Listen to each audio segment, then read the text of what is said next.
आजच्या मननासाठी आपण तिमोथेला दुसरे पत्र याचा चौथा अध्याय, तिमोथेला दुसरे पत्र याचा चौथा अध्याय आणि वचन आपण 5 वाचणार आहोत.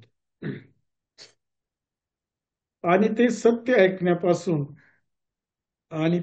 ऐकण्यापासून फिरतील व कल्पित कहाण्यांकडे वळतील अशी वेळ येईल. परंतु 5वं वचन, तू तर सर्व गोष्टीविषयी सावध आहेस. दुःखे सोस, सुवार्तेचे काम कर, तुला सोपवलेली सेवा पूर्ण कर. देवाच्या हाती वचन सोपून देऊया. थोर देवा, गीतातून तुझं स्तवन झालेलं आहे आणि आता मी वचन वाचलेलं आहे ते तुझ्या हाती सोपवत आहे प्रभू. आणि आमचे शब्द तुझे असावेत आणि आम्हा सर्वांच्या आत्मिक वाढीसाठी त्याचा उपयोग व्हावा असतो कर. प्रभूच्या नावाने माहिती म्हणतोय बापा, आमेन. आपण तिमोथेला दुसरे पत्र चौथा अध्याय आणि यातून जे वचन वाचलेलं आहे, आपण थोडस काय करू की या पत्राची एक 5 वैशिष्ट्ये आहेत. पहिलं आहे की पौलाचे अखेरचे शब्द नमूद केलेले आहेत या पत्रामध्ये. तसंच दुसरं आहे देवाच्या सेवेला वाहून घेतलेल्यानी देवाचं वचन अचूकपणे सांगितलं पाहिजे. तसंच तिसरं आहे पुढाऱ्यांनी वचन नीट शिकवावे व दुसऱ्यांना शिकवावे. नंतर 4, देवाने दिलेली प्रत्येक जी कृपादान आहेत ती प्रज्वलित करणे, म्हणजेच कृपादानाचा योग्य वापर करणे. आणि शेवटचं 5वं जे आहे या पत्रातील काय केलेलं आहे की स्पष्टपणे काही आव्हानं केलेली आहेत. आव्हानं बरीच आहेत, पण तरी सुद्धा आपण ते आपल्या तोंडून गेली पाहिजेत, कानावरून गेली पाहिजे. लाज धरू नये, चांगली ठेव सांभाळावी, कृपेत बलवान होत जा, जागृत राहिलं पाहिजे, दुःख सोसणं, सत्याचं वचन नीट सांगणं, अनीतीच्या वटवटीपासून दूर राहा, तरुणपणाच्या वासनांपासून दूर पळलं पाहिजे, बाजूला राहिलं पाहिजे, नीतिमत्वाच्या वाढीस लाग, वाढत्या दुष्टतेपासून सावध राहा, सत्याला धरून राहा, वचनाची घोषणा कर, स्वार्थेचे काम कर, तुला सोपवलेली सेवा कर आणि येशू ख्रिस्ताशी विश्वासू आणि एकनिष्ठ राहावे यासाठी उत्तेजन.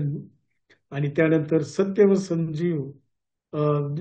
व जीवन याविषयी मूळ संदेश दृढ धरून राहणे आणि उत्साहानं संदेश सांगणे.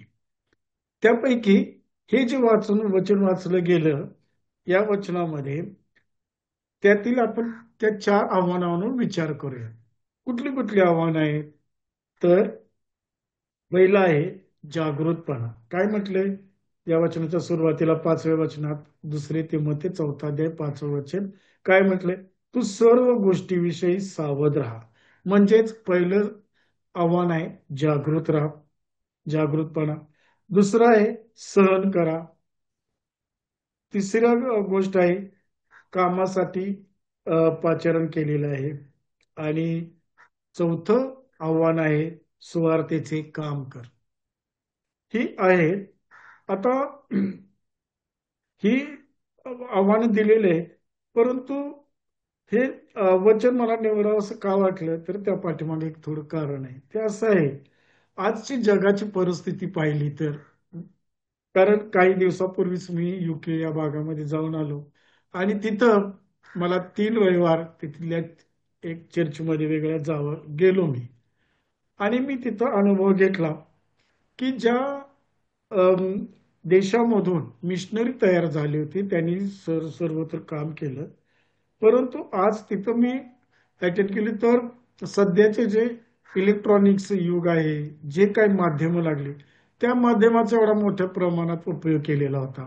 गीतं वाद्य वगैरे होती, सर्व काय होतं आणि सर्व काय होतं. संदेश पण 20-25 मिनिटाचा होता, परंतु जेव्हा चर्च संपलं आणि जेव्हा मी सगळीकडे अवलोकन केलं, पाहिलं तर बऱ्यापैकी लोकांच्या हातात बायबल नव्हतं आणि सर्वजण सर्वांना नमस्कार वगैरे चाललं होतं, पण मला बायबल हे अपवादात्मक असेल कोणाकडं, परंतु बायबल काय मला बघायला मिळालं नाही.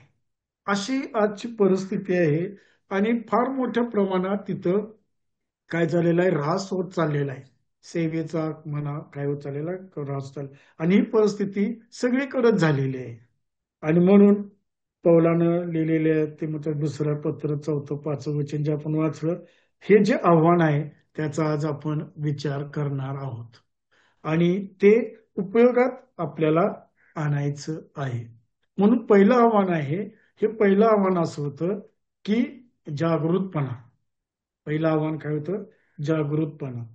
आणि आता जागृतपणा यायचा असेल तर आपल्यामध्ये जो जे पाप आहे, जो जगाचा मोह आहे, या मोहापासून आपल्याला अलिप्त राहिलं पाहिजे. मग जर का आपण मत्ती शुभवर्तमान 26 अध्याय 41 वचन वाचलं, तर काय म्हटलंय त्या ठिकाणी? तुम्ही परीक्षेत पडू नये म्हणून जागृत राहा, प्रार्थना करा, आत्मा उत्सुक आहे खरा, पण देह अशक्त आहे. म्हणून या ठिकाणी आपला मोह दूर केला पाहिजे, आपलं पाप दूर केलं पाहिजे, परीक्षेत पडलं नसलं पाहिजे आणि आत्म्याच्या प्रेरणेनं आपण प्रार्थना केली पाहिजे.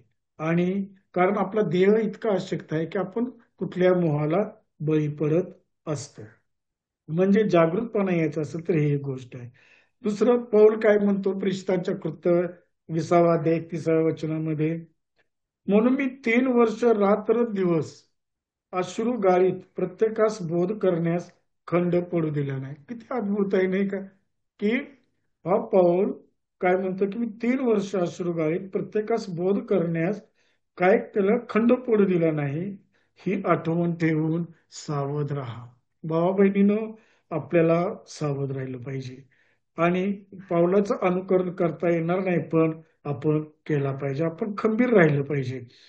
तसंच करिंदकराच्या पत्रात सुद्धा पहिलं करिंदकरास पहिले पत्र 16 अध्याय 13 वचनात काय म्हटले? सावध असा आणि विश्वासात स्थिर राहा, मर्दासारखे वागा, खंबीर व्हा. आणि आपल्याला काय केलं पाहिजे? आज आपले अंतःकरणे डळमळीत होऊ दिली नसले पाहिजे. विश्वासात खंबीर राहिलं पाहिजे, मर्दासारखं राहिलं पाहिजे. आणि पुढच्या वचनाचं पाहिलं तर कलेसकरास पत्र 4 अध्याय 2 वचनात काय सांगितलंय? प्रार्थनेत तत्पर असा व तिच्यात उपकार स्तुती करा. भाऊ बहिणीनो, प्रभू आपल्या विश्वासणाऱ्यांना अनेक आशीर्वाद देतो, सहाय्य करतो, प्रत्येक गोष्टीत बरे वाईट पर्यंत सहाय्य करतो. पण आपण उपकार स्तुती करायला विसरत नाही. आशीर्वाद घेतो त्या आनंदात आपण जगिक आनंदात काय करतो? एकरूप होत असतो. परंतु त्या त्या क्षणी आपण काय केलं पाहिजे? उपकार स्तुती केलं पाहिजे. ही एक जागृतपणाचं एक लक्षण आहे. म्हणजे उपकार स्तुती करणं. स्तोत्रसंहिता 103 मध्ये सुद्धा म्हटलेलं आहे की हे माझ्या जीवा परमेश्वराचा धन्यवाद कर, हे माझ्या सर्व अंतर्यामा त्याच्या पवित्र नावाचा धन्यवाद. आपण सतत धन्यवाद केलं पाहिजे, हे जागृतीचं लक्षण. आणि दुसरं पाहिलं तर पेत्राचं पहिले पत्र 5 अध्याय 8 वचन, यामध्ये सुद्धा काय म्हटलेलं आहे? सावध असा, जागे राहा, तुमचा शत्रू हा गरजणाऱ्या सिंहासारखा कोणाला गिळावे शोधित फिरतो. आणि खरोखर भावा बहिणीनो, आज अवस्था ती आहे.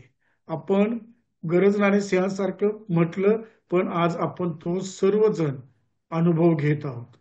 कितीतरी ख्रिस्त विरोधक उठलेले आहेत, आपल्याबद्दल अनेक प्रकारच्या राजकीय घडामोडी चाललेल्या आहेत आणि त्याला आपण सामोरं जात आहे.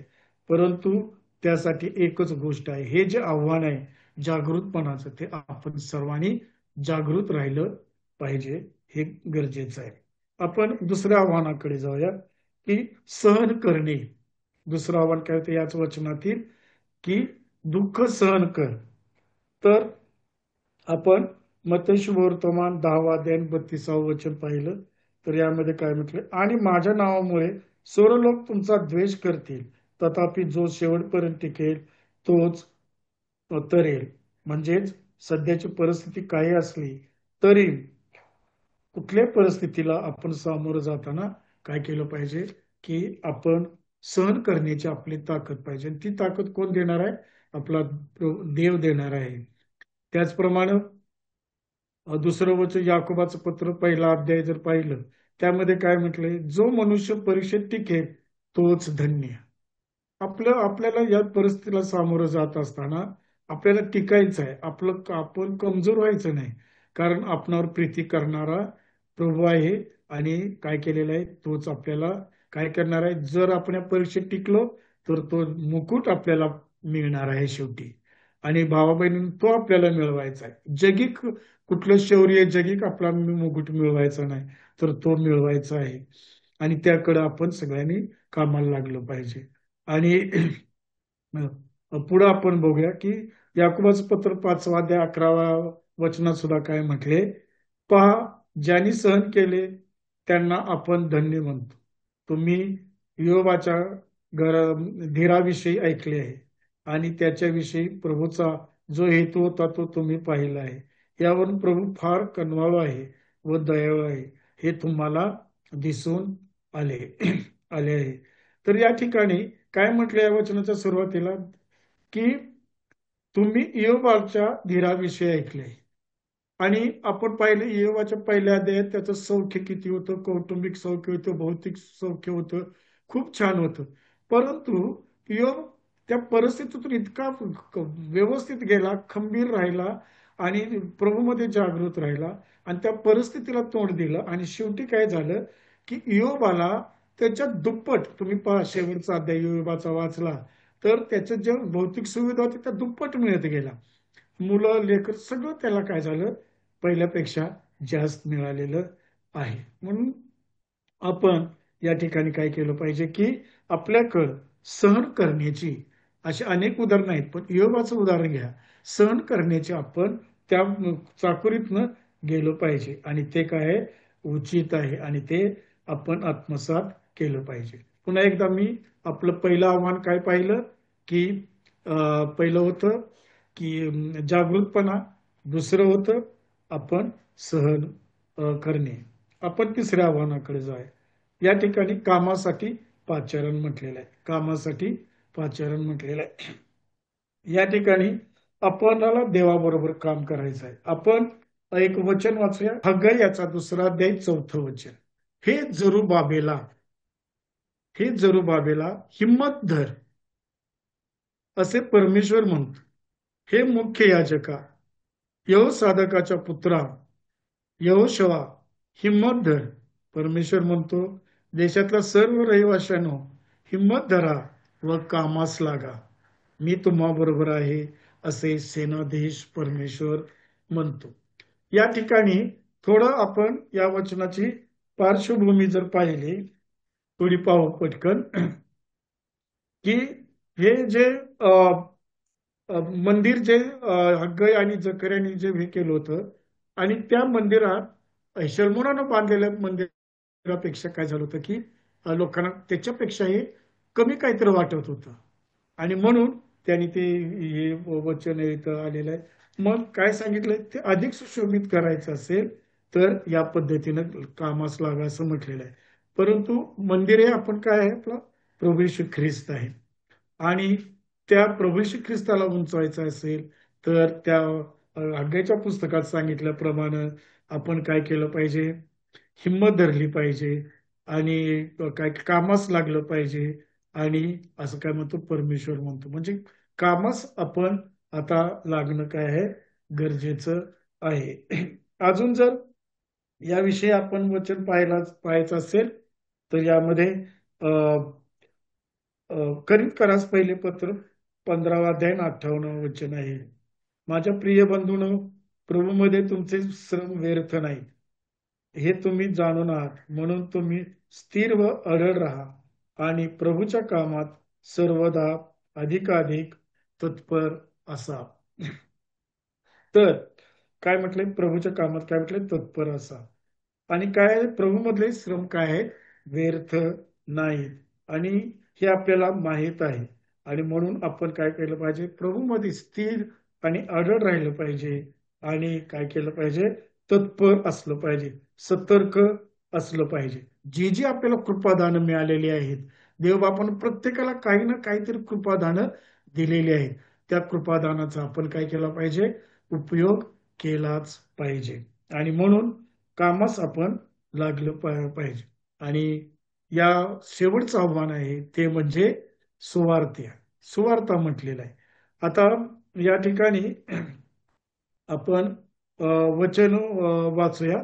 प्रेषितांची कृत्ये 21 वचन आहे. किंवा आपण इफिसकारास पत्र 4 11 11-12 वचन वाचूया. इफिसकारास पत्र 4 11 वचन काय म्हटलं या ठिकाणी. आणि त्यानेच कोणी प्रेषित, कोणी संदेष्टे, कोणी सुवार्थिक, कोणी मेंढपाळ, कोणी शिक्षक नेमून दिले, ह्यांना सेवेच्या कामासाठी, ख्रिस्ताच्या शरीराच्या रचनेसाठी, पवित्र जनांसाठी पूर्णता व्हावी म्हणून देण्यात आले आहे. आता या ठिकाणी काय काय आहे, या प्रत्येकाचं आपल्याला वेळेअभावी आपण कार्य सांगू शकणार नाही. प्रेषित आहेत, ढोबळमानाने पाहिले तर प्रेषितांचे काय केले, प्रभूने नेमलेले प्रेषित होते. ते उपदेश करणारे होते, मंडळांचे रोपण करणारे होते. संदेश ते कसे होते, प्रवक्ते होते, मंडळ स्थापन करणारे होते. तसेच पालक आणि वडील ही काय एक देणगी आहे. वडील तर निवडून देणारे होते आणि शिक्षक कसे होते, शास्त्रांचं स्पष्टीकरण देणारे होते, देतात आणि वचनाचं लागूकरण करणारे होते. परंतु आता आपण यातलं आव्हान कुठलं आहे, आपलं सुवार्ता. सुवार्थ यामध्ये 3 महत्वाच्या बाबी आहेत. सुवार्थेमध्ये सुवार्थ म्हणजे काय तर तारणाची घोषणा करणे. तारणात ज्या प्रभू श्री ख्रिस्तानं या जगात गायच्या गोठ्यात जन्मला, जो लहानाचा मोठा झाला, ज्यानं मोठमोठी आश्चर्यकारी कृत्य केली, सरते शेवटी आम्हा सर्व पाप्यांचं वधस्तंभावर मरण सहन केलं आणि मरणावर विजय मिळवून आज काय केले तर महान काय मध्यस्थ आहे आपला. आणि हे जे आणि आपलं तारण विधित केलेलं आहे, म्हणजे तारणाची घोषणा करणे सुवार्थिकाचं काम आहे.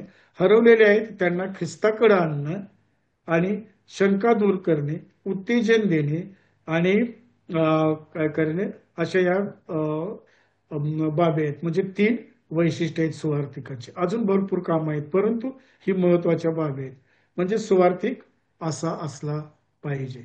भावा बहिणीनो, जी आपण 4 आव्हानं जे ऐकली त्या पाहिली, त्यामध्ये पुन्हा एकदा जागृतपणा, सहन करणे, कामासाठी पाचारण आणि सुवार्थिक असं पाहिलं तर हे वरील सर्व देणग्यांचे कार्य काय आहे, पवित्र जनांना सेवा कार्य करण्यासाठी त्यांना सक्षम बनवणे, ख्रिस्ताच्या शरीराची उन्नती करतात. म्हणजे ख्रिस्ताला उंचवायचं आहे. उन्नती करणे म्हणजेच काय, देणग्यामुळे पवित्र जनांना शक्ती मिळते, सेवेसाठी तयार होतात, मग शरीर तयार होतं, म्हणजेच त्या ख्रिस्ताचं गौरव होते. म्हणून प्रत्येक विश्वासणारे सेवा कार्य केलं पाहिजे काम, आणि ही कामगिरी दिलेली आहे.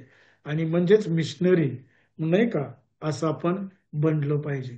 खरोखर आज देवबापानं मी सुरुवातीलाच म्हटल्याप्रमाणे जी सध्याची सद्य परिस्थिती आहे ती फार भयानक आहे.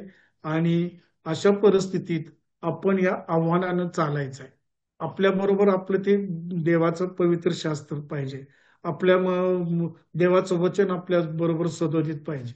आपण या माध्यमाचा काय केलं पाहिजे, कमी उपयोग केला पाहिजे. आणि त्या माध्यमापासून आपण योग्य ठिकाणी वापर जरूर करूया आपण. परंतु त्या माध्यमात अगदी पूर्ण माध्यमावर अवलंबून राहू नये. जे मला दिसलं UK मध्ये आणि त्याच्यावरच सगळं डिपेंड आहे. आणि म्हणून असं असू नये, तर आपल्याबरोबर सतत काय पाहिजे, बायबल असावं, वचन असावं. मोबाईल रेफरन्स लगेच मंड्यात सुद्धा आता काय चाललेलं, काही मंड्यांमध्ये बघायला मिळालं की मोबाईल बाहेरच ठेवतात. काही मंडळांमध्ये असं दिसलं की काही सेवक सेविका येतात आणि चर्चमधून फिरतात, ज्यांच्याकडे मोबाईल असेल काढून घेतात, त्यांच्या हातात बायबल देतात, असंही पाहायला मिळालं. म्हणजे आपण हे काय केलं पाहिजे, प्रभूचं वचन आहे आपल्या समोर सतत पाहिजे.